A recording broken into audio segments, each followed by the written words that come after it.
Salut les réalistes. N8N a encore fait des siennes. Ils ont trouvé le moyen de rendre la création d'agents IA encore plus facile. Que vous construisiez déjà des agents IA depuis un moment ou que ce soit votre première tentative, nous allons voir aujourd'hui comment en créer un en quelques minutes seulement, comprendre totalement son fonctionnement et commencer à ajouter plus d'outils et de fonctionnalités très facilement. N8N, c'est une plateforme d'automatisation de flux de travail, de workflow open source qui permet de connecter plusieurs applications et services entre eux, de créer des automatisations personnalisées et d'intégrer des agents IA à travers une interface visuelle de type no-code, low-code, traduction pas de code ou code moindre. On n'a pas besoin d'être développeur pour utiliser ce type de plateforme. C'est tout le but et tout l'objectif et tout l'intérêt de ce type de plateforme qui connecte de manière assez complexe des choses, mais qui sont assez faciles à construire finalement quand on connaît la logique. D'ailleurs, cette fonctionnalité agent IA est une fonctionnalité extrêmement puissante de N8N qui est très bien faite et très intuitive sur cette plateforme. Je vous renvoie à la vidéo comparative que j'avais faite entre N8N, Make et Zapier si vous souhaitez en savoir plus sur quelle plateforme d'automatisation utiliser et surtout dans quel contexte. Sans perdre de temps, on attaque tout de suite. Je suis déjà dans N8N, on va créer un nouveau workflow from scratch qu'on va appeler agent IA facile. Et ce qu'on va faire tout simplement, je vais appuyer sur Tab, agent IA et je vais cliquer sur AI Agent. La première chose à noter, c'est que nous discutons ici avec notre agent IA dans N8N. C'est pour ça qu'il y a un déclencheur de chat ici. Vous voyez, une nouvelle feature dans N8N déjà, c'est qu'on a le Open Chat directement depuis le déclencheur, alors qu'avant c'était simplement en bas, donc c'est assez pratique. Et en fait, si on open le chat, c'est vraiment ici qu'on va parler à notre agent. Par contre, là, l'agent, c'est une coquille vide. Donc, ce qu'on va faire maintenant, c'est tout simplement ajouter un cerveau à cet agent IA. Okay, donc, on va cliquer sur le modèle de chat, chat model ici. Vous faites plus. Et vous allez cliquer sur OpenAI Chat Model. Vous cliquez et là il va vous demander de vous connecter à votre connexion OpenAI. Donc vous faites la connexion qui va bien. J'ai déjà connecté mes identifiants donc je suis prêt à utiliser ChatGPT 4.0 mini comme cerveau pour notre agent. Maintenant on peut déjà lui parler. Si je vais dans le chat, je peux directement commencer à lui dire bonjour. Et vous voyez il répond bonjour, comment puis-je vous aider aujourd'hui? Plutôt habile. Donc il est plutôt sympa, plutôt sympathique hein, cet agent. Maintenant on va jeter un rapide coup d'œil à ce qui se passe concrètement dans l'agent. Si on double-clique sur l'agent, on voit qu'on a l'input à gauche et l'output à droite. On a du coup le bonjour à gauche, on voit, et du coup il m'a bien répondu bonjour, comment puis-je vous aider aujourd'hui? Donc maintenant que notre agent est opérationnel, il nous suffit d'ajouter des outils et c'est là que ça devient super facile en fait. Donc je reviens sur le canvas, décaler ça ici. Et vous voyez qu'on a la patte Tool ici. Vous allez cliquer dessus. Quand vous pensez à un agent IA et que vous commencez à réfléchir aux différentes fonctionnalités, une des premières choses qui peut vous venir à l'esprit sur quelle fonctionnalité j'aimerais bien avoir dans mon agent, c'est la possibilité d'envoyer des emails. Donc là, typiquement, je vais prendre un module ou un node, c'est la terminologie pour N8N. Chaque élément du workflow, c'est ce qui s'appelle des nodes, des nœuds en français. Vous allez cliquer sur Gmail, Gmail Tool. Et en fait, si c'est la première fois que vous vous connectez, il va vous demander de vous connecter à votre compte Gmail de manière très facile. Vous avez juste à utiliser vos identifiants et vous avez même le Connect with Google directement. Je peux vous montrer. Si j'essaie de me connecter à un autre compte, vous voyez, vous avez le Sign in with Google. Donc ça, c'est quand même super pratique et super rapide. Vous connectez votre compte Google en littéralement 3 secondes. Ça, c'est extrêmement puissant. J'adore. Donc pour envoyer un email, on doit en gros remplir 3 éléments. À qui l'envoyer ? Quel sera l'objet du message et quel sera le contenu du message. C'est les 3 éléments dont on a besoin, en théorie, pour envoyer un email. Donc là, vous êtes sur votre compte Gmail, on envoie de manière automatique. La ressource, c'est un message. L'opération que vous devez faire, vous voulez faire ici, c'est d'envoyer un message. Vous pouvez faire différentes opérations. Là, on va se focaliser sur l'envoi d'un message. Et ensuite, vous avez le to, donc le destinataire, l'objet et le type d'email. Ici, on va changer le type d'email à texte. OK ? Pour ce cas ici. Donc vous allez mettre texte. Et en fait, c'est là un des ajouts qui a vraiment changé le game, je trouve en tout cas sur cette nouvelle version de N8N, c'est que avant, pour faire comprendre aux différents outils qui entourent un agent IA, dans les précédentes versions de N8N, il fallait faire quelque chose comme ça. Il fallait créer une expression en utilisant from AI qui permettait de connecter les différents éléments ensemble. Il fallait ensuite définir une clé et décrire cette clé pour que le modèle sache ce qu'il cherche pour remplir ce paramètre en fait. Dans cette nouvelle version, on n'a plus besoin de faire from AI, c'est ça la grosse puissance je trouve dans cette nouvelle version, cette nouvelle fonctionnalité. On peut simplement cliquer, alors je vais vous montrer, là on peut supprimer ça, on a juste à cliquer sur ce petit bouton ici et en fait ça dit simplement de laisser le modèle définir automatiquement le paramètre. Donc ça va utiliser son cerveau pour dire, ok, basé sur le prompt d'origine, je pense que ce champ, ça doit être ça. Donc il va réfléchir automatiquement et renseigner les différents champs, mapper les différents champs de manière automatique. Ça, c'est la grosse puissance de cette nouvelle feature. Du coup, le destinataire, je le renseigne automatiquement. L'objet renseigne automatiquement. Le type, c'est texte, on vient de le dire. Et le message, tu vas le remplir de manière automatique basé sur le prompt que je te donne en entrée. C'est un peu ça l'idée. Donc là, en gros, quand on parlera à l'agent, il saura automatiquement, il va déduire avec son cerveau comment l'envoyer, à qui l'envoyer, quel objet mettre, quel message mettre. Et là, je vais juste vous montrer, si on revient simplement dans l'agent, si on va voir le message système, on voit que le message système, il dit par défaut, you are helpful assistant, par défaut c'est en anglais sur NVIDIA, c'est-à-dire que tu es un assistant utile, mais on n'a pas besoin de lui donner une instruction en plus pour que ça fonctionne. Donc là, je ne vais pas changer ça, juste pour vous montrer à quel point ces agents sont intelligents qu'on commence à ajouter différents outils. Donc là, on va essayer une commande. On va faire open chat, on va lui dire, envoie un email à cedric@cedricodem.com pour lui proposer un rendez-vous mercredi prochain à 14 h. Send, on voit que ça tourne. Et là, il a déjà fini d'envoyer le mail avant même que j'ai fini de vous parler. Donc là, on peut cliquer sur le node Gmail pour comprendre ce qui vient de se passer. On voit que automatiquement, notre agent, il a compris qu'il fallait envoyer le message à cedric@cedricodem.com. Il a automatiquement créé un objet qui s'appelle proposition de rendez-vous et il a automatiquement généré un contenu au message. Maintenant, si on va dans Gmail, constater, on voit qu'effectivement, bonjour Cédric, j'espère que tu vas bien, je voulais te proposer un rendez-vous mercredi prochain à 14 h. Voilà. Par contre, là, effectivement, on voit bien qu'il y a entre parenthèses votre nom et il y a un petit truc, this email was sent automatically with N810. Et ça, idéalement, ça serait bien voilà, de l'enlever ou de l'améliorer parce que ça ne fait pas très professionnel. Donc ça va être la prochaine étape. Donc là, si on revient dans N810 et qu'on clique sur Gmail, donc dans Message, on va ajouter une description pour donner du contexte au contenu qu'on souhaite. Donc là, vous faites Add Description en dessous de Message pour dire signe tous les emails. Donc ça, c'est pour la description. Après, vous allez ajouter une option. Vous faites Append N810 Attribution. Et là, vous allez juste décocher. Donc ça va éviter qu'il y ait à chaque fois le petit footer dans chaque mail. Donc ça va permettre d'être un peu plus clean à ce niveau-là. Si on ressort et on refait tourner, on va voir ce qu'il a sorti. Donc là, on voit qu'il a signé avec Cédric de COLLC. Et si on va sur Gmail, bonjour Cédric, j'espère que vous allez bien. Je vous souhaite proposer un rendez-vous mercredi prochain à 14 h. Merci de savoir si ça vous convient cordialement. Cédric de COLLC. Et on voit qu'il n'y a plus le N8M Attribution.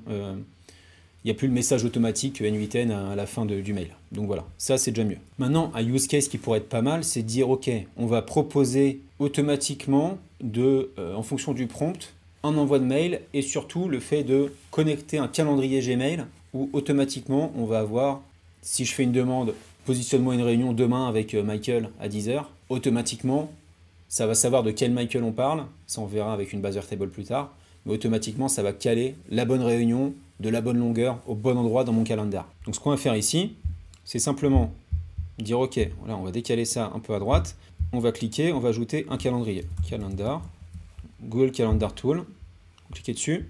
Donc vous allez connecter votre calendrier, mon calendrier est déjà connecté, vous touchez à rien, là l'idée c'est de créer un événement dans le calendrier. Vous sélectionnez le compte qui va bien. Donc là on voit que par défaut, il nous mettait début maintenant et fin maintenant plus 1 heure. On veut pas ça, on veut que ça se mette automatiquement par rapport à ce qu'on lui dit. Si on lui dit demain à 14 h, il faut que ça mette à 14 h demain. Donc là, on va tout simplement, à la place de ça, on va dire défini automatiquement par le modèle, défini automatiquement par le modèle, début et fin de la réunion. Okay, et on va aussi ajouter plusieurs fields, plusieurs champs, où on va dire ok, les attendees, c'est-à-dire les participants, je veux que tu me les alimente de manière automatique, et on va ajouter aussi un résumé de la réunion. C'est toujours bien d'avoir un petit résumé de ce qu'on va dire dans la réunion, c'est toujours intéressant.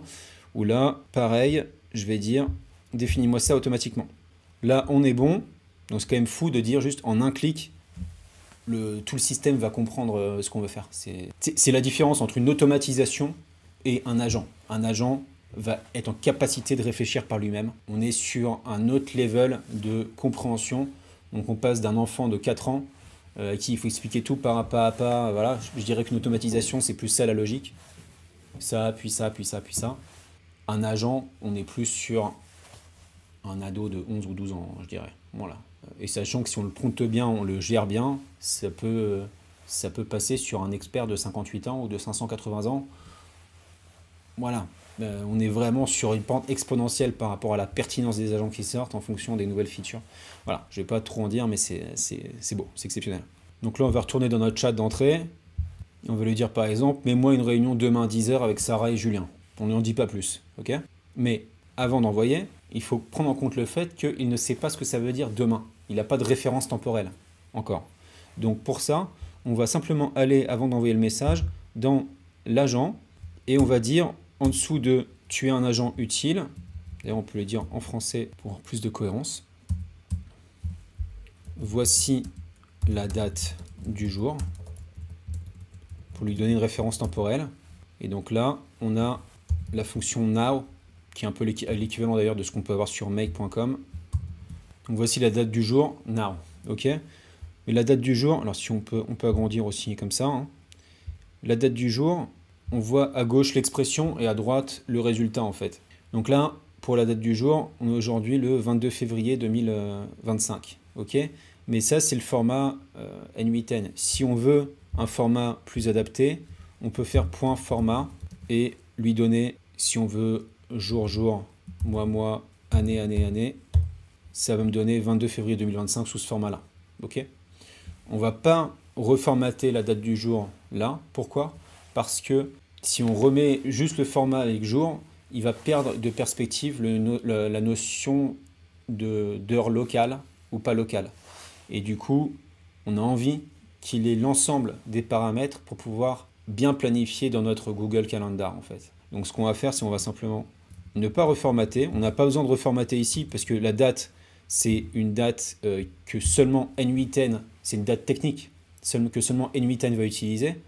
Nous, on ne la verra jamais cette date. C'est simplement une référence pour N8N. Donc autant lui donner tous les éléments. On s'en fiche si c'est moche. Ça, on ne va pas l'afficher cette date-là. Donc on laisse comme ça et on revient. Il sait c'est quoi la date du jour. Donc si je lui dis planifie-moi une réunion demain à 14h, a priori, il va pouvoir faire le taf. Je lance, ça tourne. Donc on voit qu'il envoie des mails à Sarah et Julien. Donc il y en a un Sarah, un Julien, c'est pour ça qu'il y a deux ici. Et le Google Calendar, a priori, a bien été planifié. Je vais aller voir déjà dans mes mails et on voit effectivement qu'il a planifié « Bonjour Sarah, je vous confirme la réunion prévue à 10h avec Julien, cordialement ». Il a envoyé aussi le même mail à Julien. « Bonjour Julien, je vous confirme la réunion prévue demain à 10h avec Sarah, cordialement ». Ça, c'est juste un mail en plus de l'invite qu'ils ont reçu. Si on va dans mon Google Calendar, j'ai ajusté un peu le prompt pour lui dire de quoi on va parler. Comme ça, je vais vous montrer qu'il va bien ajuster le titre de la réunion. Mets-moi une réunion demain à 10h pour une revue budgétaire avec Sarah et Julien. Je lance, on voit que ça tourne. Et il a bien, la réunion pour la revue budgétaire était planifiée pour demain 10h avec Sarah et Julien. Voilà les détails. Revue budgétaire, 23 février. Et j'ai même un lien vers l'événement si je le veux. Et on voit du coup, revue budgétaire demain de 10h à 11h. Et si on clique, on voit Julien, Sarah, évidemment, c'est des exemples. Et du coup, il a bien mis le titre revue budgétaire. Maintenant, c'était cool, on s'est amusé, on a fait ça en quelques minutes. Maintenant, qu'est-ce qui se passe si on va envoyer à des contacts réels à partir d'une base de données pour que ce ne soit pas des messages fictifs, mais des vrais messages avec des vrais contacts? On va voir ça tout de suite. Ce qu'on va faire, c'est qu'on va connecter une base Airtable. On va déjà aller créer une base dans Airtable. Donc j'ai une base Airtable que j'ai créée très rapidement avec, donc la base je l'ai appelée contact, avec une table contact à l'intérieur où j'ai le nom, l'email, le numéro de téléphone. J'ai demandé à ChatGPT rapidement de me créer 10 noms, prénoms aléatoires. Comme ça, on a des éléments sur lesquels on peut travailler. Si je reviens sur N8N, je vais faire plus, je vais chercher Airtable ici, Airtable Tool. Et là, ce qu'il va falloir faire, du coup, moi je suis connecté à ma base, je vous recommande de connecter à votre base. C'est set automatically, la ressource, ça sera record. Par contre, l'opération, ça sera search, depuis ma liste contact, et depuis ma table, j'ai appelé pareil, contact, ok. On va bien laisser return all, et du coup, au niveau du nom du node, on va appeler ça récupérer contact. Je vais renommer le Google Calendar créer rendez-vous. Et je vais renommer le Gmail pour bien préciser que c'est un envoi d'email. Envoyer email. Et là, ce que je veux faire avant de faire tourner et avant de donner un prompt, c'est d'aller préciser à mon agent IA deux choses. Je veux dire, avant d'envoyer des emails,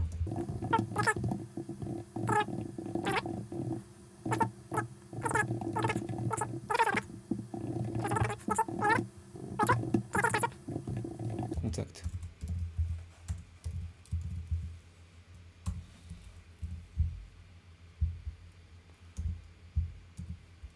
OK. Une fois qu'on a ça, merci de récupérer les informations des contacts depuis le tool récupérer contact. Donc là, je fais tourner.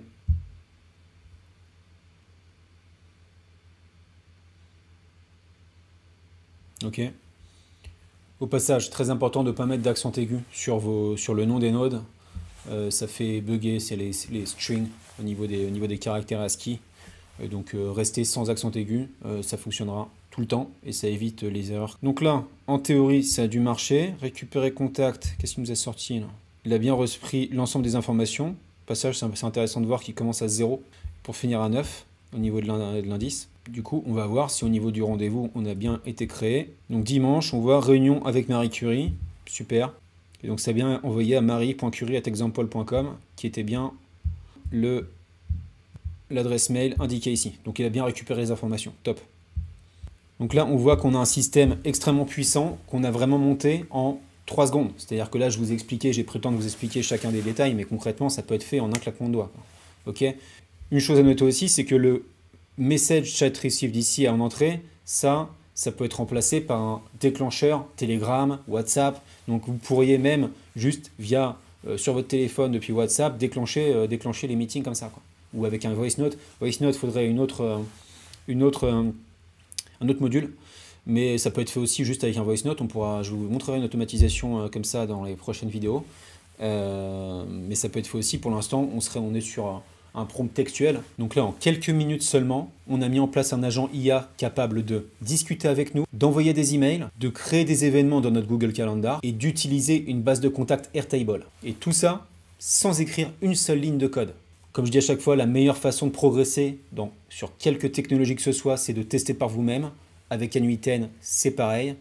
Builder, tester, améliorer, répéter. C'est un cycle d'itération progressive, c'est comme ça que ça fonctionne, c'est comme ça que vous allez être de meilleur en meilleur. Ça vous permettra d'expérimenter, d'observer ce qui fonctionne, d'optimiser vos automatisations et vous verrez à quel point c'est extrêmement puissant. Si vous voulez aller encore plus loin, j'explique régulièrement des automatisations assez avancées sur ma chaîne, donc restez branchés, abonnez-vous pour être sûr de rien manquer et je vous dis à très vite pour une prochaine vidéo. Ciao!